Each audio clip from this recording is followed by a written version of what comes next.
হরিণঘাটার কাছে পানপুর গ্রামে আমরা গিয়েছিলাম গ্রামের বাড়িতে পিকনিক করতে। এই পিকনিকের হোস্ট রিয়া এবং সৌরভ।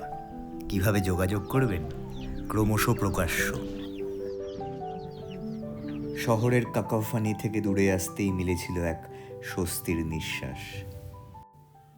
মাছ ভাজা, সেসামি চিকেন এবং আরও কিছু লোভনীয় স্ন্যাক্স আইটেম খেয়ে একটু খেলাধুলো করে আমরা বেরিয়ে পড়লাম বাঁশ বাগানে।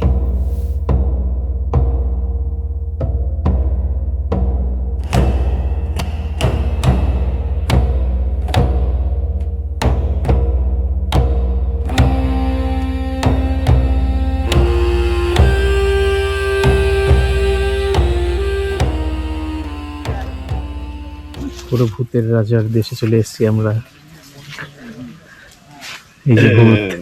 এবার মেন কোর্সের পালা। ভাত, বড়ি দিয়ে লাল শাক, মাছের মাথা দিয়ে ডালের সাথে ছিল বেগুন। এখানে ভাত দাও। ওই দিদি ভালো রান্নার হাত করে নিয়েছে।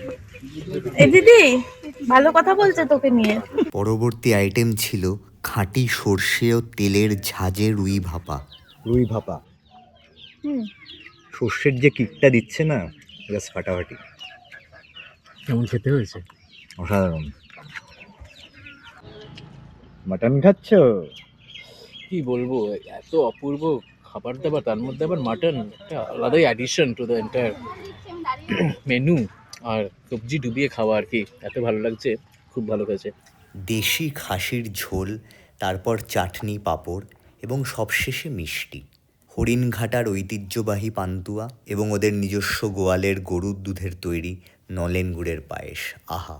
আর সবশেষে আমাদের মেন হোস্ট পান দিয়ে গেল। জম্পেশ খাওয়া দাওয়ার পর আমাদের গন্তব্য, আসুন দেখি।